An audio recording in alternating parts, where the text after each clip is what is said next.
So the National Park Service turned 100 years old. We had our 100th birthday in August of 2016.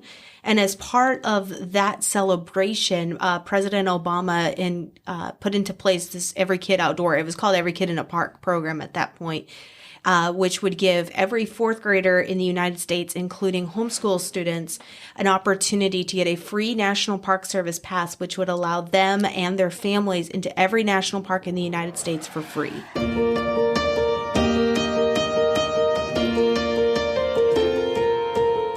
Welcome to the Voices United in Education podcast.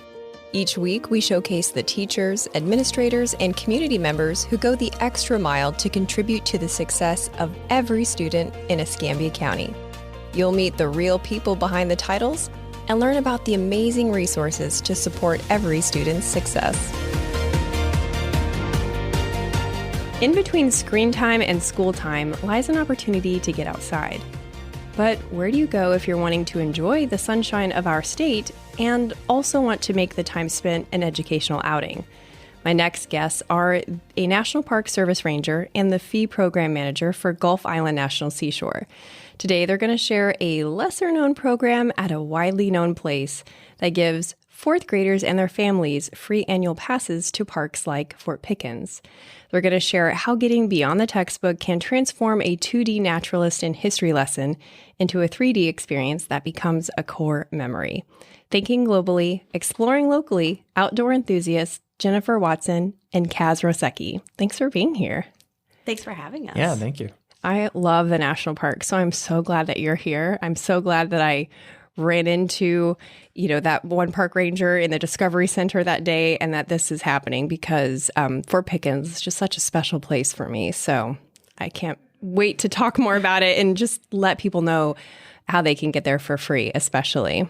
We're excited to share a lot about, what we do, about how to get people into the park, how everybody can come and explore just literally what's in their backyard. Exactly. So how did you get into the National Park Service? So I actually grew up in Colorado, and I grew up actually going to Yellowstone National Park. What a bummer. I mean, it was awful. That's the real, leftovers. Oh, it was awful. It was so awful. But my parents took us there every couple of years, and I just remember I was attending a park ranger program up at Mammoth Hot Springs, and I was doing the junior ranger program. And I saw this seasonal park ranger giving a tour, and I was like, that's what I want to do. I want to get paid to hang out outdoors and learn really cool things and live in these beautiful places. So I actually went to school to become a park ranger, and here I am, couple years later, and just loving every minute. I've been able to, in this beautiful career of mine, been able to see so many different parts of our country and just see the different cultures that we have, get to meet different people along the way, and it's just been so rewarding. I can only imagine. That's incredible. What about you, Kaz? Yeah, so I'm from Indiana. Actually grew up with a national park very near my backyard. Today, that park is called Indiana Dunes National Park. It's on the southern tip of Lake Michigan, very close to Chicago. In elementary school, we did field trips to that park where we got to see a late 1800s working farm, got to see a farmer, the livestock, and the homestead. Strangely enough, though, having that all right in my backyard didn't really make me think that one day I could be or would want to be a park ranger with the National Park Service. I actually had to go away from home pretty far to discover what I wanted to do professionally with my life. So towards the end of my college career, I still had no clear idea what I was going to do afterwards. It was kind of a stressful time, as it probably is for many people. But I learned about an internship opportunity at Harper's Ferry National Historical Park in West Virginia. So I applied, got a position, and went and entered into that work in the summer of 2010. But within about a week's time, so still during the introduction and orientation phase, that's when it suddenly became absolutely clear to me what I wanted to do with the rest of my life as far as a career. So from that moment on, I started working with the Park Service, and here I am today.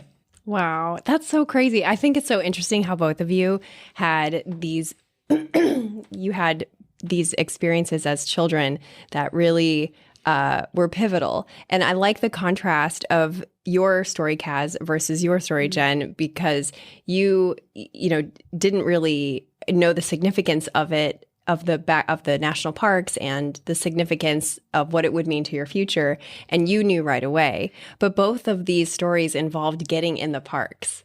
And I think that's what's so cool about the Every Kid Outdoor program, that it allows families to go do that for free. So can you explain, Jen, how the program works? Yeah, so the Every Kid Outdoor program was actually an initiative that started in 2015. It was right around this time of the National Park Service centennial. So the National Park Service turned 100 years old. We had our 100th birthday in August of 2016. And as part of that celebration, President Obama put into place this Every Kid Outdoor. It was called Every Kid in a Park program at that point. Which would give every fourth grader in the United States, including homeschool students, an opportunity to get a free National Park Service pass, which would allow them and their families into every national park in the United States for free. And we continue to honor that program today as well. And it just gives you an opportunity not just to come to Gulf Islands and to Fort Pickens, but you can go to Yellowstone, you can go to Harper's Ferry, you can go to Yosemite, you can go to the Grand Canyon. And it just gives you an opportunity. It waives those costs so you can go out and enjoy what's literally in our country. That's so exciting. That makes me think about those maps. We just got one, and it's made of wood, and you put like a little piece of a puzzle in for every national park that you visit. But when I look at all of the parks that are on the puzzle, they don't match all of the parks that are actually out there. And so before we were off mic, you tried to help me understand the difference between a national park and a national seashore. There's lots of designations. Can you help clarify the designations for people, because it's a little fuzzy? Yes, and I'm sure Kaz can assist me with that. There are tons and tons of different designations. We have national parks, we have national historical parks, we have national monuments, national battlefields, national lake shores, national seashores, and oftentimes we're all managed by the National Park Service. We all have the same mission of the National Park Service, of managing our resources to be unimpaired for future generations, so that they look the same in the next few years. But essentially, a lot of it comes down to how the park was designated and what's the purpose of it, and what is the priority of how it would be managed. Kaz, do you have anything you'd want to add on that? No. The one thing, though, is that the National Park Service has a fascinating mission. Of all of the organizations that make up the United States federal government, so all of those departments and all of the bureaus that exist, only one was organized to provide enjoyment to the American public. And that is the National Park Service. We are the only bureau or department, only entity of the federal government where you will find the word enjoyment within our mission statement. Our core mission statement. Right. Yeah. So, wow, that is really we're cool. We're very unique in that regard. And that is so cool. I did not know that. So help me understand the difference specifically between a national seashore and a national park, maybe a state park too, because when you're on Instagram and you're tagging your photo in Fort Pickens, for example, there's a few options, and there's state park, there's national park, there's all kinds of stuff. And that's where I really started to realize I didn't understand, what Fort Pickens actually is. So can you kind of give me like the most dumbed down version of that for me so I can understand? Yeah. So I'll begin by kind of speaking broadly, whether it's a local park or a state park or a national park, they're all set aside to provide possibly outdoor or historic sites to make these spaces accessible to people. So they are set aside for this novel idea, this sort of democratic idea where it's inclusive of everybody who wants to go. So in that sense, they're all incredibly important. But whereas those local or state park sites, those might have more closer connections to those immediate areas in which they exist. Their stories, almost strictly speaking, pertain to individuals or events very specific to that site. But within a national park, you can find these places, these things, whether they're animals or plants or the stories of people that have these wide-ranging national connections. So that whether you live in Alaska or in Maine or Southern California or Florida, it doesn't matter. These places have these things inside them that they do belong to everybody. As far as the technicalities behind what's a national park and a national seashore, it all really kind of goes back to the enabling legislation that Congress passes to establish each of those sites. Legislation is going to lay out how those parks need to be managed, and what sort of services they are going to provide. Oh, interesting. Okay, so it's not about like a national park is a national park because it's big. It's because that's how it's managed. Kind of like a nonprofit isn't a nonprofit because they don't make money. It's a tax delineation. Right. Okay, so Fort Pickens is a place within one of the largest, or should I say, most visited national parks in the United States. It's a place within a national park. Right. And the national park is the National Seashore? Yes. Okay. So I think I'm going to pass this test. Yeah. Fort Pickens is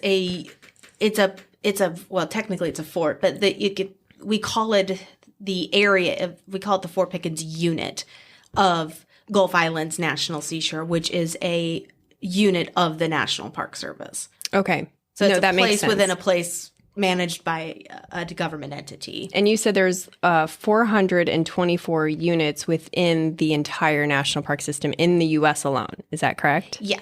Okay. Yeah. So it's going to be all the continental United States, Alaska, Hawaii, and a lot of our territories like Guam, the Virgin Islands, Puerto Rico. And most of those are free access already. Yes. The majority of our National Park Service units are free. It's a very small percentage that actually charge an entrance fee. So for the Every Kid Outdoors getting a free annual pass, that's quite a bit of savings because the pass to go into the park is, I think, $30. It's $25 for 1 to 7 days or $45 for the year. But, if you're using it in addition to visiting Gulf Islands, if you're using it to go to some of the other parks in this area, you could be saving hundreds of dollars. Oh, okay. So that's a good reminder. It's not just good for one park, it's good for all of them. Yes. And so that really encourages people to get outside and get into those parks. Right. So once you're in the park, Kaz, I know you work a lot with the public and you do a lot of the programs. What are some of the ways that a fourth grader, specifically, since we're talking about that, could engage with their family while they're in the park? Yeah. So Gulf Islands is widely used for recreational purposes. So if a fourth grader can round up the family and get them in the car and go out to a place like Fort Pickens, they can go to a place like Langdon Beach, where there's a lovely pavilion really close to the Gulf of Mexico. There's parking nearby, there's restrooms, there's tables, and you can go there and go beach combing. You could go wading or swimming into the Gulf of Mexico. You can go fishing. You can go snorkeling. If you have a paddleboard or a small kayak, you can launch from that site and go out. And even though you're in the Gulf of Mexico, you're still within your national park at Gulf Islands. It's one of the things I love about this national park is that the boundaries extend into our waterways, be it Santa Rosa Sound, Pensacola Bay, or the Gulf of Mexico. If you're wanting to go beyond just recreating, you could go and follow a nature trail.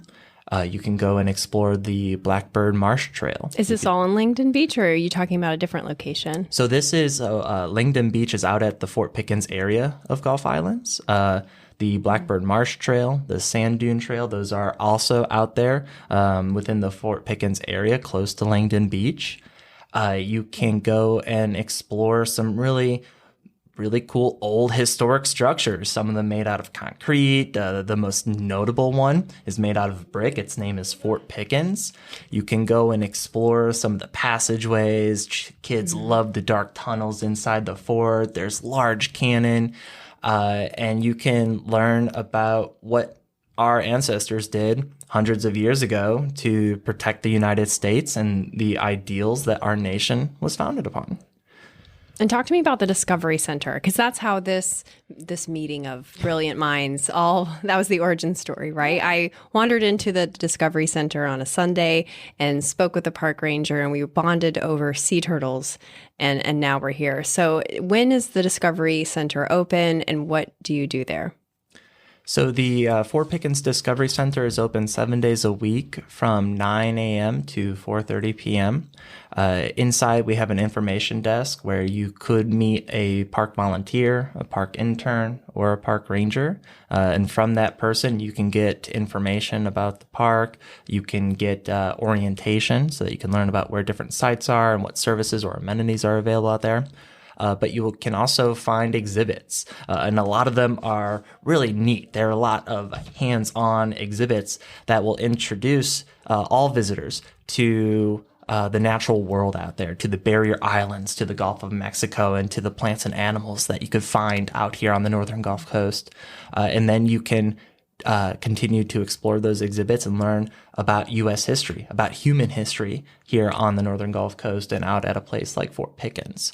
And then you can also learn a little bit about how the fort was given up by the U.S. military shortly after World War II and handed over to the state of Florida, which turned the fort into a state park for about 20 years before the state of Florida tossed the fort back over to the United States government, and it was turned into a part of a national park. So it's just a wonderful place to kind of get a nice overview and a little taste of what Gulf Islands and a place like Fort Pickens has to offer. And all this stuff lights me up 100%. Like, I don't need to be sold because I'm already sold because I love going there. I love the history. I love the aesthetic of it. It's beautiful. People go there to take, photos all the time. But for the person who needs a little bit more convincing, for the person that goes, that's great. It's an old, fort, that to them, it's not as intriguing. Why, in your opinion, do you think it's important to, even with that perspective, to go out there and explore these places, especially with their, fourth graders? So for me, it's important because when you're in school, you're often reading and learning about these types of events and places on a piece of paper or through a PowerPoint presentation. And so you're looking at this 2D picture, you're reading about it, but I know for me, I don't know about everybody else, but I know for me, it didn't really connect. I was like, well, that's cool. But that wasn't exactly how I like to learn. But stepping into a place that was built by people hundreds of years ago, that was standing during the Civil War, that stood during World War I, just seeing like, oh, wow, like there's people who actually lived here. This was the purpose of this fort, and this is what it did to protect this bay. Just being able to see that come alive and be able to touch those stones, be able to explore the fort on my own instead of just seeing a picture of it, that just transformed everything for me. And it, even if you're not a history buff, I know that there's plenty of people out there that are like, that's not my interest is history, but it's still really cool to see that there's a really old building that people built by hand. Like, I just think that's extremely cool to just be able to go and see for yourself. And isn't fourth grade kind of when history starts in school? Yes, oftentimes. And I believe that was actually why they picked the fourth grade year to start handing out these passes, was generally across the United States, that's the year that fourth graders will start to learn U.S. history. So it gives our fourth graders an opportunity to go and see what they're actually learning about in school and to really help make a connection and drive those points home. Yeah, I would think that it would make the connection and help them to be a little bit more engaged. Kaz, you talked off mic about the power of play. Is that kind of related to what you believe is an important reason to get out there, or is that something different? No, I think that's an important reason to get out there. Sort of following up on what Jen said, you can read and read and read about these incredible events, about ordinary people being placed under extraordinary circumstances and influencing in small individual ways, but taken as a collective, influencing the course of U.S. history. That happened at places like Fort Pickens. I one of the stories that I love to share at the fort is about it's an event that took place just 8 days after Abraham Lincoln was sworn in as President of the United States in March of 1861. These 8 enslaved individuals showed up outside the fort's entryway. They went to the fort from, it was rumored, Milton, Florida, hoping to get to Fort Pickens, then occupied by U.S. forces, believing that if they could get there, they could obtain protection and freedom. And this is the first documented instance of enslaved individuals entering U.S. lines in what became the Civil War. And this is something that unfolded here in the Pensacola area, not in a place like Maryland or Virginia where many of those Civil War events took place, but rather here on the northern Gulf Coast. And so this is the first instance. This is sort of the start during the Civil War where enslaved individuals are starting to seize their freedom. They're not waiting for soldiers to come to them. They're not going to wait for a president or lawmakers to make decisions.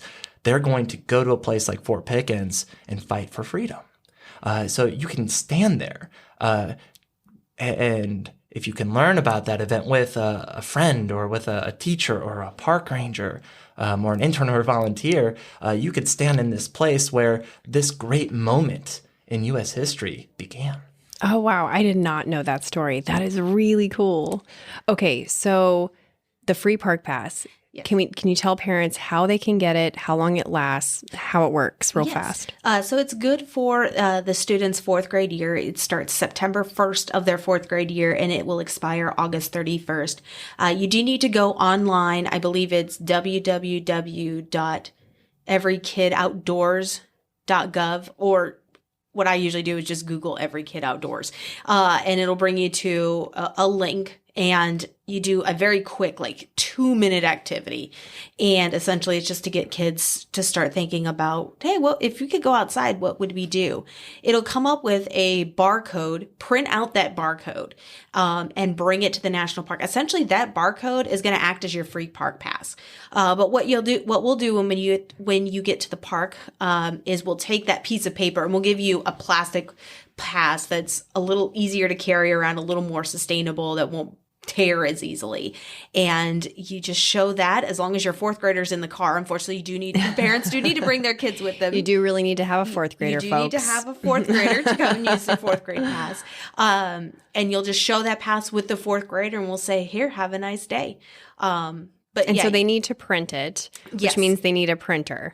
Yes. With ink, which, I know I don't have one. Yeah. I have half ink, and so it's kind of like rainbow every time I print it. Right. So what are some alternatives? I think you mentioned that teachers could do this for a classroom. Right. That feels more viable. Right. So what a teacher can do is they can actually generate a thing of a whole piece of paper of barcodes.